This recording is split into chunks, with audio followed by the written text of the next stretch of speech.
Hi everyone, and welcome to another episode of Millie's Bayside Chats, where we are live streaming to bring you some calm to the chaos of a PCS. Every week, we'll interview duty station experts to give you the dish on a PCS to duty stations far and wide, so be sure to bring your questions. We'll talk neighborhoods, culture, climate, commutes, schools, and more. So be sure to tune in each and every week because we'll also be dropping little nuggets and golden eggs along the way. So join us today for a chat on Fort Polk, Louisiana, and we're going to try to find the good. Thanks for joining us, everyone. My name is Kelly Artis, and I am the host of Millie's Bayside Chats, and I am so happy to be joining you today with one of our very own Millie Scouts. We are going to tackle a challenging topic. We have been tasked with finding the positive in a duty station assignment to Fort Polk, Louisiana. Yay! So Becky is joining us, one of our newest Millie Scouts at Fort Polk, Louisiana, and she is here to tell us all the good things that we have to look forward to. So Becky, tell us a little bit about yourself, your kind of military, how you got caught up in this lifestyle, obviously marrying a service member, but let us know a little bit about your background. Okay. I am 2 years deep into this, and I am a full-time college student myself. I am in my last year of my bachelor's degree, so that takes up a lot of my time. Also, I work with the American, and it's a lot of service in the armed forces, so we do a lot of the phone calls and that kind of thing that people are familiar with when they go to the field, they deploy, all of that kind of fun stuff. We currently do live on post, so I have a lot of things to say about post and the nearby cities to Fort Polk. But yeah, I'm here. I am one of those people that love to make the best of a situation and bloom where you're planted. So we're putting a positive spin on Fort Polk. That's fantastic. Yeah. So okay. So tell us. Let's get the crummy stuff out of the way. What is the reputation that the area has, and let's go ahead and get acclimated to the lifestyle there. Maybe that might be helpful, and then we'll talk about all the areas that folks have for choices when it comes to housing. Okay. So Fort Polk, imagine the boot of Louisiana. It's kind of right on the ankle bone. So it's kind of right in the middle of nowhere. Okay. But it's a huge airborne artillery, everything. So you kind of have to be a little bit. So we do.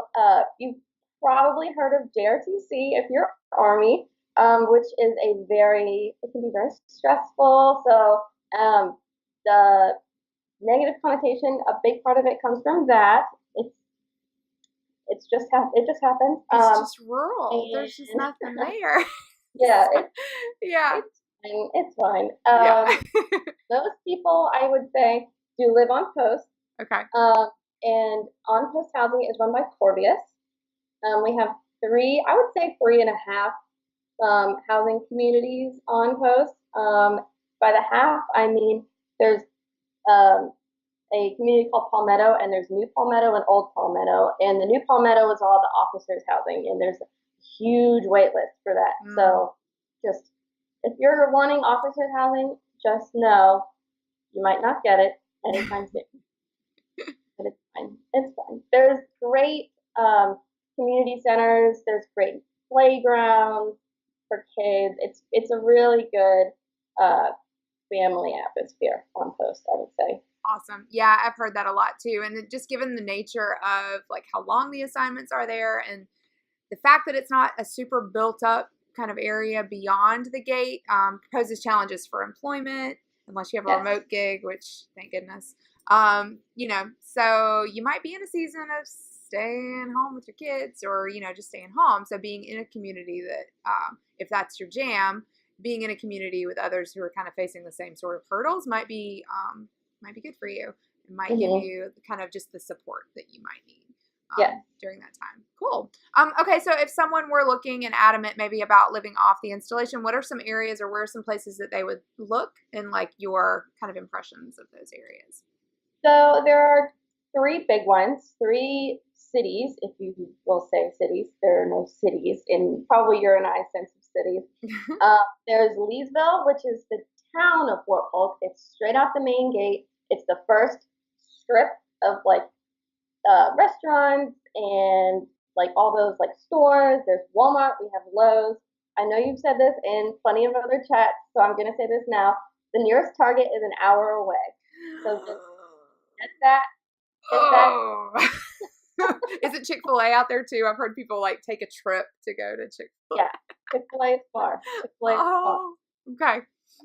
It's okay. It's okay. You still have Amazon. It's best that you know that now. Yeah.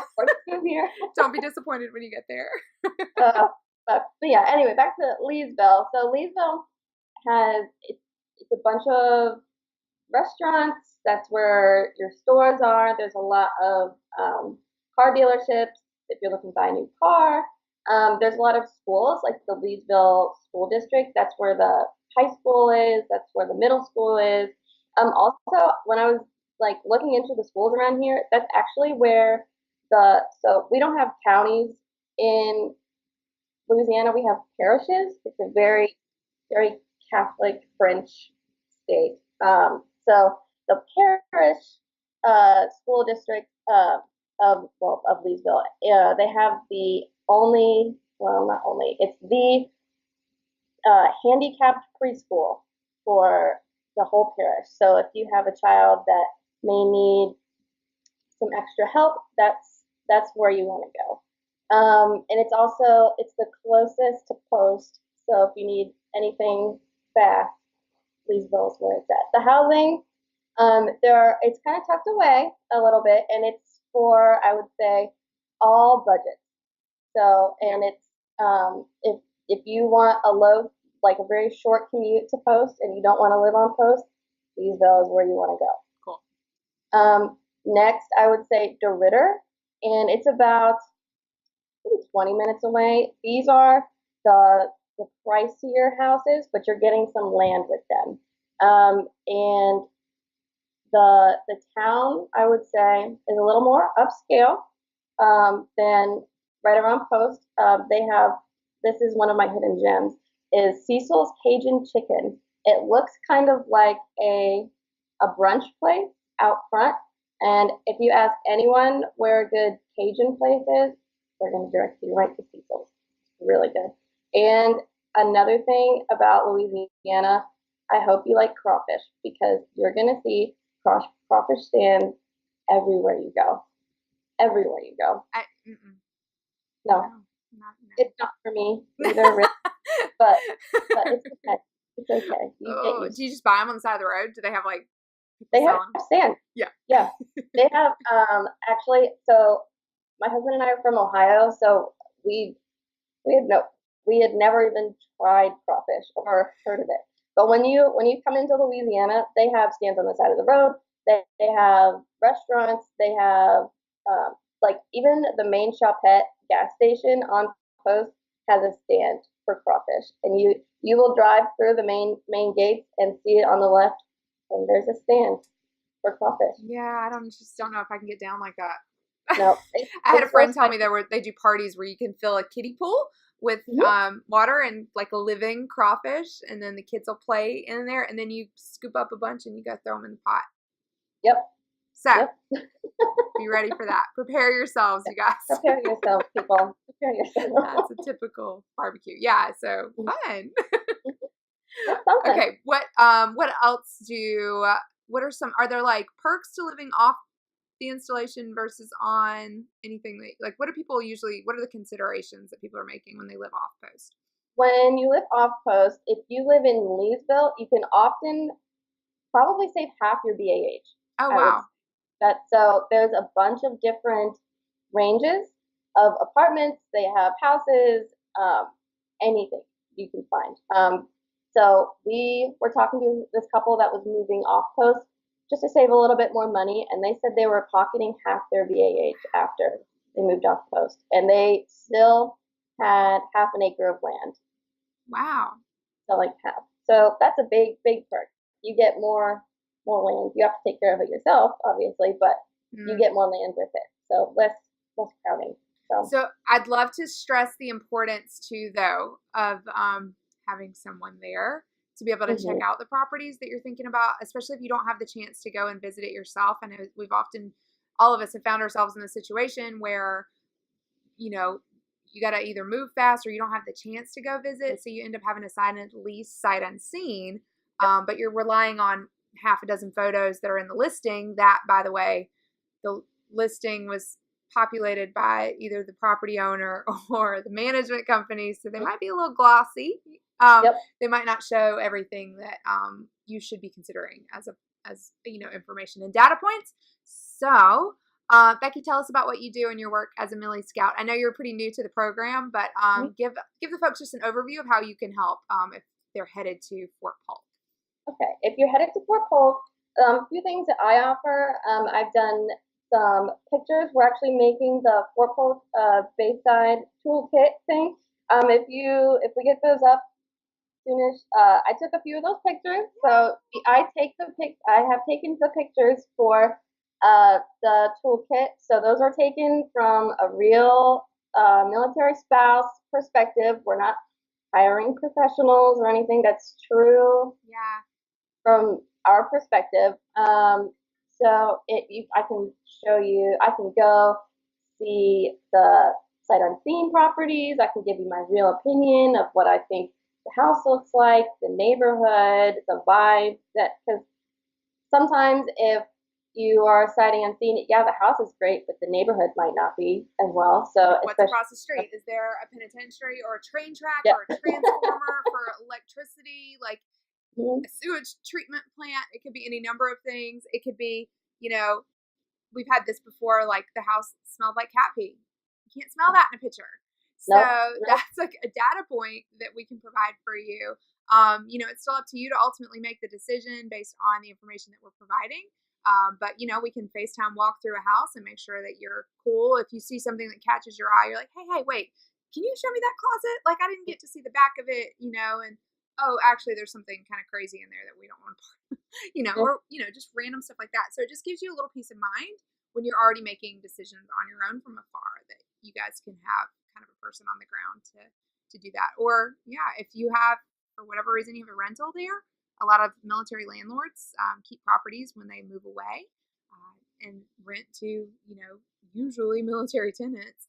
And we can enlist the help of just fact finders like Becky to be able to help you let in the painter or open the house for a home tour, make sure it's locked properly when you leave, doing, inspections, that sort of thing. So, yeah, I'm so excited about the photos. So I just want to stress that too, you guys. So we actually, all the photography that you see on Millie's website, on all of our base guides, and a lot of our marketing materials and everything, it is literally the base in the area from a military spouse's perspective, because we literally hire military spouses to go out and take the photography. And most of the time we lean on our scouts, because if they're good enough for you guys to hire, they're good enough for us to hire, right? So thank you for that. I really appreciate that. Did that help give you an opportunity to learn the area a little more? Did you a little bit more off post? Yep, a little bit more off. So, and a little bit more of the neighborhoods that I don't live in, because we live in one neighborhood. It's called the North Fort, and so there's North Fort and then there's South Fort. And so if you're living up on the north side, then sometimes you don't always make it over to the south side to see the different kinds.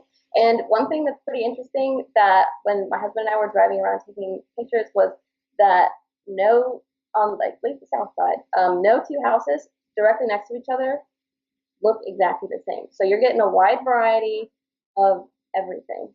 Yeah, that's cool. I know a lot of times people are asking, like, what's the home style, and sometimes it's cookie cutter neighborhoods, and sometimes it's like a variety, they're older homes. So cool. All right. So what about, was there anything that you wish you had known besides the crawfish about moving to Fort Polk, or any kind of like culture shock moment or something where you're like, oh, if I'd only known X, it would have affected my transition a little bit? I think a big thing that I wasn't necessarily prepared for was that the cost of living is a lot lower. So the payments that you might get from like an outside job, like if you're working off post or something like that, is you're probably not making as much as you would in other areas. Like my transitioning from Ohio to Louisiana, the minimum wage went down $3. So I was pretty shocked by that. That was kind of frustrating when I was going down there. So it's just a very different cost of living than I'm sure someone from Hawaii or California is used to living. So just be prepared for that. I'm not saying that it's horrible. I'm just saying it's different. Well, it's a great point. So, most people think, oh, cost of living, that's great. We get to buy groceries for cheaper and, gas is cheaper, whatever. But that affects the whole entire economy of a place. So you're right. Your salary, if you could find a job or, you might not be offered as much as where you were working elsewhere. And it's kind of like the perpetual military spouse dilemma. It's just unfortunate. So yeah, but Becky, if you can find something remote, work from home, that's super great. That's or healthcare. Healthcare, we have the big hospital on Post. So a lot of people like going there. There's some clinics around the parish. Anything, if you work in healthcare, you might be golden. So that's always a solid career choice, even with the licensing issues that we all still kind of struggle with. That's fantastic. Thank you so much, Becky. I know you gave one hidden gem. Do you have anything else you want to share with folks who are watching, and just to give them a little bit of just a valve or an anxiety relief? Tell them it's going to be okay. It's going to be okay. One thing I will say, this post deploys a lot. So a really good thing that I have taken advantage of is that our education center on Post has a few different colleges, universities that will come and teach classes on Post. So you can get that degree while he's away. You can just further your education. And I just think that's super great. I really, really love when military spouses make the best of where they're planted and they can further their education, be prepared for the next post, be prepared for after military life. I just love that. That's fantastic advice. Fantastic advice. I know someone today in our thread in the Moving the Millie Way group was talking about volunteering and that experience. If you're in a place where, and listen, not everybody has to work, not everybody wants to work, but if you're in a position where you're stressing yourself out because you can't find employment or something that's not, grossly underpaid, use the opportunity to either, work on some self-development, some professional development by way of educational resources, or, if you choose to volunteer, go in with a mindset of how can this better my resume, better my learning experience, can I pick up new skills doing this? There's so many great opportunities. You just have to kind of open your mind up a little bit to all of them. It doesn't always look just one way. So, So I would say, don't have any expectations coming. Just come in with a completely open mind. Yeah. That's my best advice for coming here. I love that. So awesome. Thank you so much, Becky. We really appreciate your time and your patience today. We had a couple of snacks, but I really appreciate you. And we'll keep Becky around in the thread, in the comment thread. I'll make sure she's tagged. So if you guys have any questions, you know where to find her. And also all of her links will be, posted wherever this gets posted. So thanks so much, Becky. Thank you. Okay, everyone. Thanks so much for sticking around and learning a little bit about Fort Polk. If you were headed there, let us know. Wave to us in the comments and say, hey, I'm on my way.